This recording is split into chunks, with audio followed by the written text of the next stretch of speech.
Welcome to The Explainer. Today we're unpacking one of the most fascinating, universal human mysteries you could possibly imagine. How exactly did the world begin? We're going to take a really visual journey back thousands of years to see how one of history's greatest civilizations engineered order out of absolute chaos. So where did we actually come from, and how did our world begin?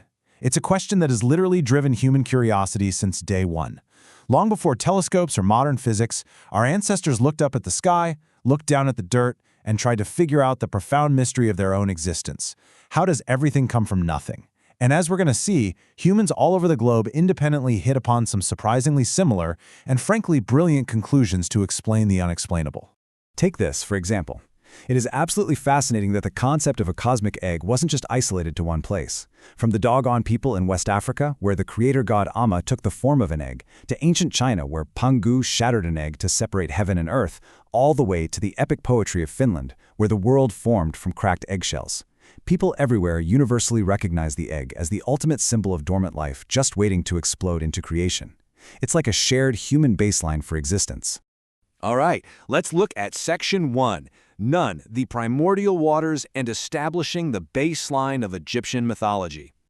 Okay, picture this. Before there was light, before there was earth, the Egyptians believed there was only Nun, and Nun was this infinite, chaotic, completely formless, watery abyss. Now, it wasn't just an empty void like how we picture outer space. It was more like a dark, eternal inertia. But here's the crucial part. That dark water harbored the latent, hidden potential for all life. It was basically the ultimate blank canvas of the cosmos. And you know what's really brilliant about this? It perfectly illustrates how the ancients drew their inspiration right from the physical world around them. None wasn't just some abstract philosophical idea, it was a direct reflection of the Nile River. Every single year, the Nile would flood, turning the land into this chaotic, muddy, watery abyss. But as the waters finally receded, they left behind incredibly rich soil where life would just rapidly explode. So, to the Egyptians, creation wasn't some one-off event way back in the past. It was a literal miracle they watched the river perform every single year. Moving into Section 2, a tale of three cities and their regional approaches to making order out of the void. See, unlike a lot of modern religions that might have one strict, orthodox creation story, ancient Egypt had several. Each major cult center kind of championed its own version. And this mythology wasn't frozen in time either. It was a living, breathing framework, evolving over thousands of years. It started in the exclusive pyramid texts, which were meant strictly for pharaohs, then trickled down to the public in the coffin texts, expanded into these grand temple hymns, and was later literally carved in stone by pharaohs desperately trying to preserve old, decaying papyrus scrolls. The story is adapted right alongside the civilization itself. Let's start with the city of Hermopolis. They were absolutely obsessed with the number 8. They believed in the Ogdoad, which was a group of 8 primordial deities. Just picture this: 4 frog-headed male gods and 4 serpent-headed female goddesses. They represented the dark, formless elements of infinity and hiddenness. These 8 forces interacted inside the dark waters of Nun, violently stirring up the chaos until they produced a cosmic egg, or, in some versions, the very first primeval mound of Earth. Now, 3 other major cities cracked the creation puzzle in vastly different ways. In Heliopolis, the god Atum created the universe through physical generation, literally using his own bodily fluids to spark life. But over in Memphis, the god Ptah was more of an intellectual creator. He conceived the universe in his heart, which to them represented the mind, and simply spoke it into existence with his tongue. Meanwhile, down in Thebes, the god Amun represented the invisible wind, creating the universe through a hidden, animating breath of life. So you have 3 distinct methods: physical, intellectual, and elemental, all explaining the exact same cosmic dawn. If we look closely at the Heliopolitan tradition, also known as the Great İNAL, creation wasn't just a sudden flash. It was a structured family tree. You start with the self-created Atum, who generates air and moisture. They, in turn, give birth to the earth and the sky. And finally, earth and sky produce the gods of human civilization: Osiris, Isis, Seth, and Nephthys.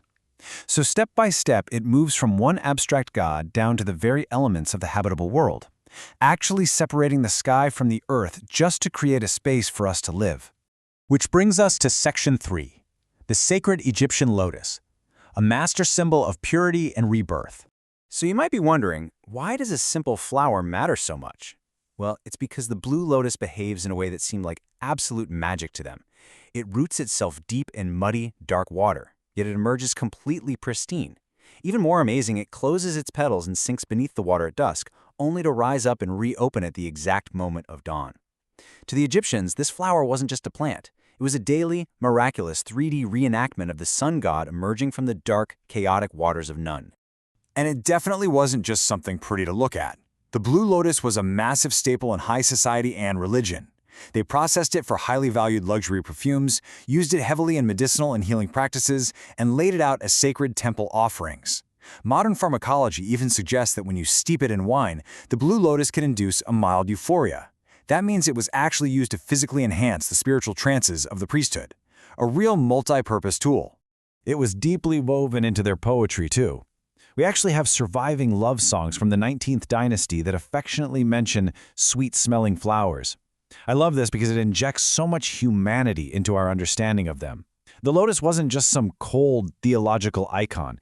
It was a romantic, heavily sensory part of their culture that represented joy, beauty, and literally the sweet fragrance of life itself.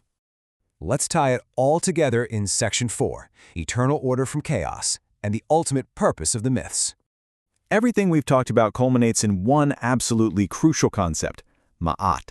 Ma'at is the fundamental principle of cosmic harmony, truth, and balance. The Egyptians genuinely believed that chaos, that dark water of noon, was always lurking right at the edges of the universe, just waiting to flood back in and destroy everything. So these creation stories weren't just history to them, they were the blueprint for Ma'at.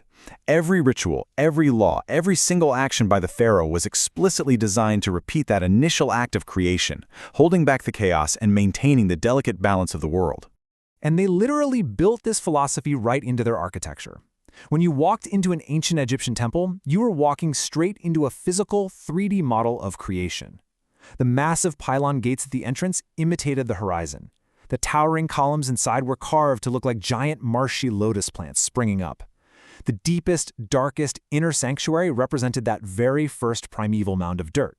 And even the brick walls surrounding the complex were laid out in a wavy pattern, symbolizing the chaotic waters of Nun being kept safely outside. It was quite literally a machine designed to maintain order. And that brings us to our final thought for this explainer. We've seen how the ancient Egyptians used the stories of the cosmic egg, the waters of Nun, and the blooming lotus to carve meaning and structure out of a really frightening, unpredictable universe.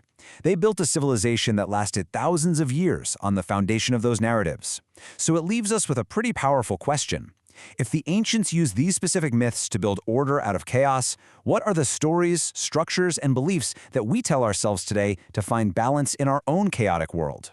Thank you so much for exploring with me, and keep questioning the world around you.